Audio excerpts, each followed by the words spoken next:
পরিপূর্ণভাবে কোরআনের বিধান চালু না হয় ততদিন আমরা এই দায়িত্ব পালন করে যাব ইনশাআল্লাহ। ইয়ারফাউল্লাহুল্লাযীনা আমানু মিনকুম, তোমাদের ভেতরে যারা ঈমান আনে, ওয়াল্লাযীনা উতুল ইলমা দারাজাত, আর যে মানুষগুলো ইলম পায়, জ্ঞান অর্জন করে। আল্লাহ বলেন দিন যত যায় তাদের মর্যাদা সম্মান আমি আল্লাহ বৃদ্ধি করতেই থাকি, শুধু করি তা না।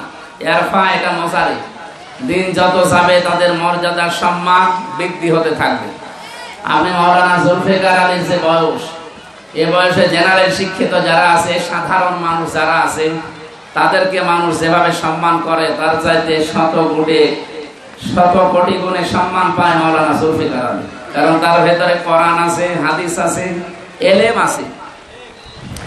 হেফাজত ইসলামের আমির যিনি মারা গেছেন আল্লামা শাহ আহমেদ শফি রহমাতুল্লাহ আলাইহি, উনি যত মুরব্বী হয়েছেন তার সম্মান তত বৃদ্ধি হয়েছে, কারণ তার ভেতরে এলেম ছিল।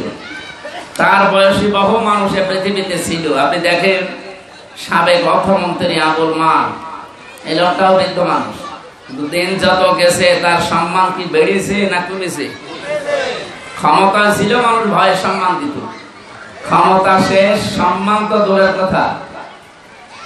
ওনার নিজের ছেলে মেয়ে পর্যন্ত ওনাকে আর বাড়িতে রাখতে চায়নি। কত অপমান অপদস্থ হয়ে বিদায় দিয়েছে আপনি বলেন। এই জন্য দুনিয়াদার যারা, এই মানুষগুলো দিন যত যায় তাদের সম্মান কমতে থাকে।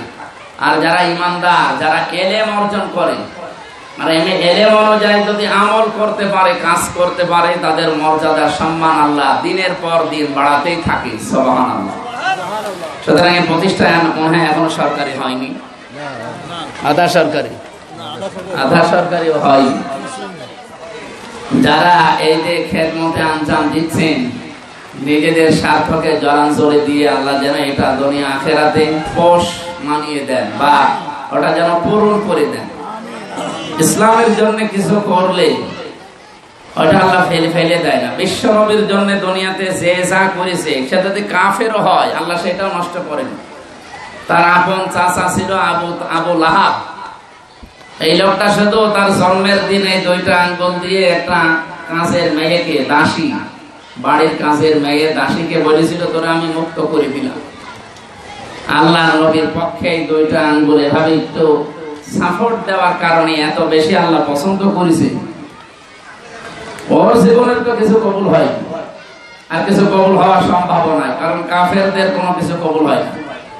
কিন্তু ওর এই কাজটা আল্লাহর ভালো লেগেছে। ওর কবরে শাস্তি হচ্ছে, কিন্তু সোমবারের দিন যেদিন নবীজি দুনিয়ায় এসেছিলেন, ওই দিন শুধু এই 2টা আঙ্গুল মুখের ভেতর দিয়ে চুষতে থাকে, ওর আযাব একটু কম হয়। আপনি বলেন একটা কাফের, সে নবীজির জন্য যা করেছিলেন সেটা আল্লাহ ফেলে দেয়। আবু তালেব, এই লোকটাও কাফের, বিশ্বনবী মুহাম্মদ রাসূলুল্লাহর জন্য যা করেছিল আল্লাহ ওইটাও নষ্ট করে দেয়। ওর পরা শরীরের ভেতরে আগুন লাগবে না, শুধুমাত্র পায়ের নিচে জাহান্নামের জুতা 2টা সেট করা হবে। আমি হাদিস পড়েছি যে পুরা শরীরে লাগবে না কেন? কারণ ছোটবেলা থেকে বিশ্বনবী মুহাম্মদ রাসূলুল্লাহকে মাথায় নিয়ে, কোলে নিয়ে, বুকে নিয়ে, পিঠে নিয়ে, সব জায়গায় নিয়ে আদর করত। যে সমস্ত জায়গাগুলো নবীজির শরীরে লেগেছে, আল্লাহর নবীর এই বরকতপূর্ণ শরীর লাগার কারণে তার ওই জায়গাগুলোতে আল্লাহ জাহান্নামের আগুন লাগাবে না। যেহেতু পায়ের কাছে কোনোদিন রাখে না, এই জন্য পায়ে 2টা জুতা লাগিয়ে দেবে জাহান্নামের, ওইটা দিয়ে তার শরীরে শাস্তি শুরু হয়ে যাবে। একটা কাফের নবীর সাথে একটু সম্পর্ক থাকার কারণে যদি তার শাস্তি এত বেশি আল্লাহ কমিয়ে দেয়। আপনারা এই প্রতিষ্ঠানটা যেহেতু নবীর ঘর, আল মাসজিদ ও বাইতুল্লাহ, আল মাদ্রাসা তো বাইতি, মসজিদ যেমন আল্লাহর ঘর, মাদ্রাসা নবী মুহাম্মদ রাসূলুল্লাহর ঘর। সুতরাং এই ঘরের দায়িত্বে যারা আছেন, নির্মাণ সভাপতি, প্রতিষ্ঠাতা সভাপতি সহ আরো যারা দায়িত্বে আছেন, জীবনে আপনার কোনো কিছু যদি কবুল না হয়, আপনি এইটা বিশ্বাস করবেন এখানে নবীর হাদিস পড়ানো হয়, বিশ্ব নবীর সাথে সম্পর্ক তৈরি করা হয়, কিয়ামতে বা মরণের পরে এটা আপনি সচক্ষে পুঙ্খানুপুঙ্খানু দেখতে পারবেন। আর যাদের ছেলে মেয়েরা এই লাইনে দিয়েছেন, এই সংসার বিক্ষুব্ধ বাংলাদেশে এদেশে অন্যান্য লাইনে পড়লে কত সুযোগ সুবিধা দেওয়া হয়, অথচ এখানে বেতন পর্যন্ত আজ পর্যন্ত চালু করা হয়নি। তারপরও যারা খেদমত করছেন নিঃস্বার্থ ভাবে, আল্লাহ রাব্বুল আলামিন এটা যেন নষ্ট না করেন। দুনিয়াতে যে যা করেছে আল্লাহর জন্য, রাসূলুল্লাহর জন্য, আল্লাহ যেহেতু এটা নষ্ট করেননি, আপনাদের এটাও আল্লাহ যেন নষ্ট না করেন, বলেন আমিন। এলেম যারা শিখছে আপনার ছেলে মেয়েরা, দুনিয়াতে ওর কপালে যতটুকু আছে ও অর্জন করবে। সবচাইতে বড় বেনিফিট হচ্ছে মরণের পরে, কারণ আপনি চোখ বন্ধ হওয়ার পরে সব কিছু বন্ধ হয়ে যাবে। আপনার এই নেককার সন্তানের মোনাজাত দোয়া এটা বন্ধ হবে না। ওয়ালাদুন সালিহুন, যারা নেককার সন্তান দুনিয়ায় রেখে যায়, আর নেককার করতে হলে আপনি কলেজ বিশ্ববিদ্যালয়ে দেন একবারে, ও কিন্তু নেককার হয়ে গড়ে উঠবে না। নেককার হওয়ার জন্য এলেম লাগে, আর এলেম অনুযায়ী কাজ করা লাগে। আর সেই শিক্ষাটাই মনে হয় মাদ্রাসায় দেওয়া হচ্ছে। এখানে 1 থেকে না 1 থেকে দাখিল পর্যন্ত আছে। এরা দাখিল পরীক্ষা দেয় কোথায়? কুষ্টিয়া আলিয়া থেকে দেয়। আশা করছি সামনে এই আলিয়া থেকে দাখিল পরীক্ষা দেওয়া হবে ইনশাআল্লাহ। সামনে যে অবস্থান আসতেছে ইসলামে, যদি ইসলামকে আল্লাহ ওই পর্যন্ত এগিয়ে দেয়, স্কুলের যে সমস্ত সুযোগ সুবিধাগুলো চলছে এগুলো সব মাদ্রাসায় নিয়ে আসা হবে। সে আলিয়া মাদ্রাসা হোক আর কওমি মাদ্রাসা হোক আর হাফেজি মাদ্রাসা হোক। ভারতের বুকে কলকাতায় ইমামদের, মুয়াজ্জিনদের, খাদেমদের বেতন দেয় রাষ্ট্র থেকে মমতা ব্যানার্জি। আমি নিজে ছিলাম ওখানে। আর বাংলাদেশে ৯২% মুসলমান। একজন হাজি দায়িত্বে ছিল, হাজি না পাঁচি? এই হাজি সাহেব মানুষ, হাজি সাহেবা, সাহেব তো না, এই সাহেবা। এই মহিলা যদি চেষ্টা করতো যে রাষ্ট্রের পক্ষ থেকে এদেশের ইমাম, মুয়াজ্জিন এবং মাদ্রাসায় যারা দায়িত্বে আছে তাদের অন্তত সংসার চলার মতো অর্থ কড়ি দেওয়া হবে, তো এই রাষ্ট্রের কিছুই হতো না। কত টাকা যেহেতু পাচার হয়ে গেল, এই টাকা পাচার না করে যদি এই কাজে লাগাতো তাহলে ওদেরকে দেশ ছেড়ে পালানো লাগতো না। আগামীতে যদি ইসলাম নাও আসে, যারাই আসবে তারা যেন ভুল করবেন না। তাহলে ২-৫ বছর পরে দেখা যাচ্ছে আপনার বাড়িও শ্মশান হয়ে গেছে। আপনারা কুষ্টিয়া যে সমস্ত বড় বড় নেতা যারা জালেম ছিল, যারা জনগণের হক সঠিকভাবে আদায় করে নাই, এই মানুষগুলোর দিকে তাকিয়ে শিক্ষা নেবেন। আজকে বটতল মোড়ে এবং খাজানগর নাকি এটা কবরহাট বাজারে যে অবস্থাটা, এই রাস্তা এভাবে থাকবে কেন? আমি যতটুকু লেখাপড়া করেছি বাংলাদেশ নিয়ে, আমার যে ধারণা, বাংলাদেশে যে রাস্তার জন্য, সড়কের জন্য আর ব্রিজ কালভার্টের জন্য যে বাজেট হয়, এটা যদি পঙ্খানো ব্যয় করা যায়, ওটা ১০০ বছর টিকবে, কোনো অসুবিধা নেই। মালয়েশিয়া, থাইল্যান্ড, সিঙ্গাপুর, বাহরাইন, এই সমস্ত দেশে যখন ঘুরি আমি দেখি ওদের রাস্তা, ওরা এমন বাজেট দেয় রাস্তার জন্য, ১০০ টাকা দিলে মনে হয় ৯৭ টাকা খরচ হয় রাস্তায়, ২-৩ টাকা এদিক ওদিকে যায়। আর বাংলাদেশে ১০০ টাকা দিলে ৯৭ টাকায় খেয়ে ফেলে, আর ৩ টাকার কাজ। তো রাস্তা টেকবে কি করে? আর যে বড় বড় লোডওয়ালা ট্রাক যায় এর উপরে, বিশেষ করে এই পোড়াদা থেকে বটতল পর্যন্ত, বাংলাদেশে মনে হয় সবচেয়ে বেশি লোডওয়ালা গাড়িগুলো এই রাস্তায় চলে। আগামীতে আমার মনে হয় যারা দায়িত্বে আসবে তাদের উচিত হবে, আমাদেরকে আল্লাহ যদি এনে দেয়, এই রাস্তা 4 লেন করার দরকার, 4 লেন হবে। কারণ যত রকমের এই রাস্তাঘাট উন্নয়ন না হলে এলাকার মানুষের উন্নয়ন হবে না।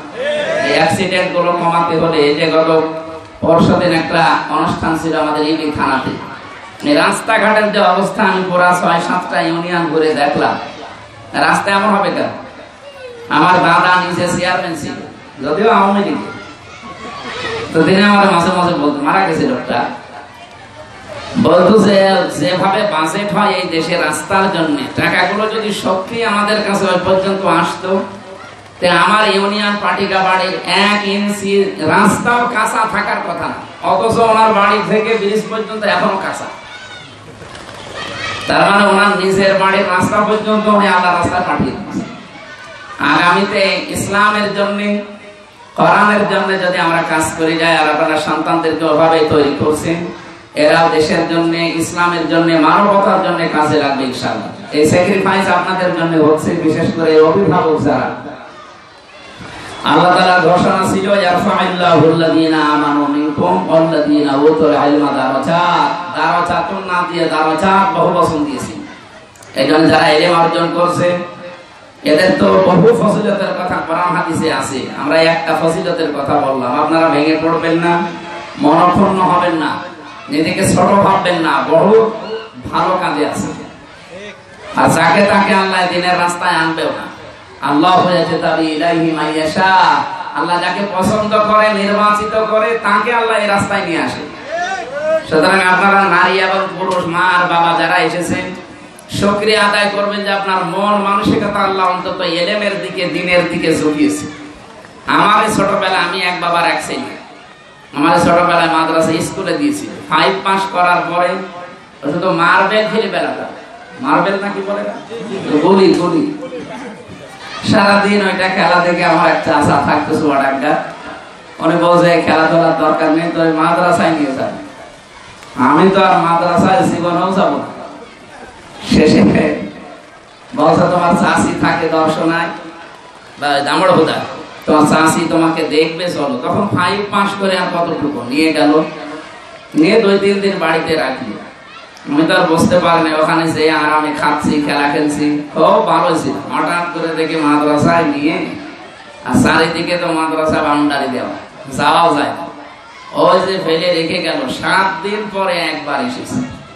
আমার মনে হয় 7 দিনে 24 ঘন্টার 18 ঘন্টায় আমি কেঁদেছিলাম।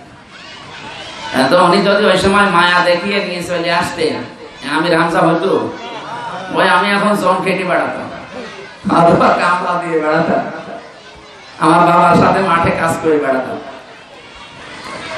সে 7 দিন পরে এসে আমি পালিয়ে চলে গেলাম। বলতে পালানো তো যাবে না।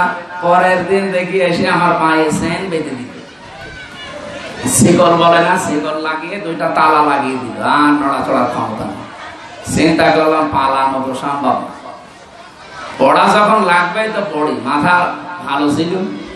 6 মাসে কোরআনের হাফেজ হয়ে গেলাম ইনশাআল্লাহ। ওই যে ওর পর থেকে কওমি মাদ্রাসা, এরপরে আলিয়া মাদ্রাসা, বিশ্ববিদ্যালয়, তখন নিজের ভেতরে বোঝ চলে এসেছে যে আমার পড়া লাগবে। কিছুদিন পরে ওনারা চেন খুলে দিল যে না, এ আর পালাবে না। বলেন তো ওই সময় যদি সত্যি আমার মা বাবাও কেঁদেছিল, ওসব দরকার নেই, কারণ আমার বংশে হুজুর নেই, মানে আলেম দূরের কথা হুজুরও নেই। সেই জায়গা থেকে আল্লাহ রাব্বুল আলামিন আমার চাচাটা বসিলেন, তারা এই অবস্থা পর্যন্ত আল্লাহ এনে দিয়েছেন। তো মর্যাদা দিন যত যাচ্ছে, আমার কি মর্যাদা সম্মান কমে যাচ্ছে? আমার যদি কিছু না থাকে, এলেমের কারণে আমার মনে হয় মানুষের ভেতরে আমরা সম্মান মর্যাদা বাড়াতেই থাকবে। এজন্য আপনাদের ছেলে মেয়েরা যে অবস্থায় দিয়েছেন, আলহামদুলিল্লাহ, এদেরকে ঠিকই রাখবেন। রব্বুল আলামিন যেন এই মাদ্রাসাটা আগামীতে ইসলাম যদি আসে আমরা কথা দিতে পারি, কারণ যে বাজেট হয় এগুলো তো আর অন্য কোনো জায়গায় যাবে না। ওই জেনারেল যারা আছে তাদের মতো সবগুলো সেখানে বাজেট হবে, ওইটা ওই জায়গায় এসে ব্যয় হবে ইনশাআল্লাহ। আর অতটুকু দিলে ভেসে যাবে। আমি যতটুকু জানি, ওইটা যদি দেওয়া হয় 100 টাকার 100 টাকায় দিয়ে দেওয়া হয় তো ভেসে যাবে। আমরা চেষ্টা চালাবো ইনশাআল্লাহ আগামী থেকে। আমিন। বারাকাল্লাহু লানা ওয়া লাকুম ফিল কোরআনিল আযীম। কষ্ট করে যারা এই বৃষ্টির ভেতরে দাঁড়িয়ে বসে বিভিন্ন জায়গায় আছে, আপনাদের এই সময়ের মূল্য আল্লাহ যেন দান করেন। আল্লাহুম্মা আমিন। লা হাওলা ওয়ালা কুওয়াতা ইল্লা বিল্লাহিল আলিয়্যিল আযীম। রব্বুল আলামিন আজকের এই প্রতিকূল অবস্থার ভেতরে যে অনুষ্ঠানেরা কায়েম করেছে, এটা কবুল করে নাও। এদের ছেলে মেয়েরা যারা লেখাপড়া করে, এদের মেধাস্মৃতি খুলে দাও। এই মা বাবা গুলোকে তুমি হযরতে ফাতেমাতুজ জাহরার মতো বানিয়ে দাও, হযরতে আলীর মতো তৈরি করে দাও। মাদ্রাসার সভাপতি, সেক্রেটারি দায়িত্বে যারা আছে, বিশেষ করে যাদের আহ্বানে এসেছি, এই অভিভাবকরা, আল্লাহ এগুলো আমার অভিভাবক, এদেরকে তুমি মঞ্জুর করে নাও। ডক্টর রায়হান উদ্দিন সহ এখানে অতিথি এসেছে মাওলানা সুলফিকার আলী, খায়রুল ইসলাম রবি ভাই, হামিদুল ইসলাম ভাই সহ যত সম্মানিত ব্যক্তিবর্গ আছে, কোরআনের ইজ্জতে এদেরকেও মাফ করে দাও। আগামীতে মাদ্রাসাটা দ্বীনের মার্কাজ হিসাবে কবুল করে নাও। এর যত প্রয়োজন আছে আল্লাহ তুমি আসনা থেকে পূরণ করো। বারাকাল্লাহু লানা ওয়া লাকুম ফিল কোরআনিল আযীম। আলহামদুলিল্লাহি রাব্বিল আলামিন। আলহামদুলিল্লাহ। একবারে শেষ করে দিলে হতো না। আমাদের শুধু ফলের গিফট দেবে আমাদের এই ছাত্র। গিফট নিয়ে আপনারা স্টলে যারা আছেন আপনাদের স্টল পরিদর্শন করবেন এবং যারা অভিভাবক এসেছেন তাদের সাথে একটু মোসাফা করবেন।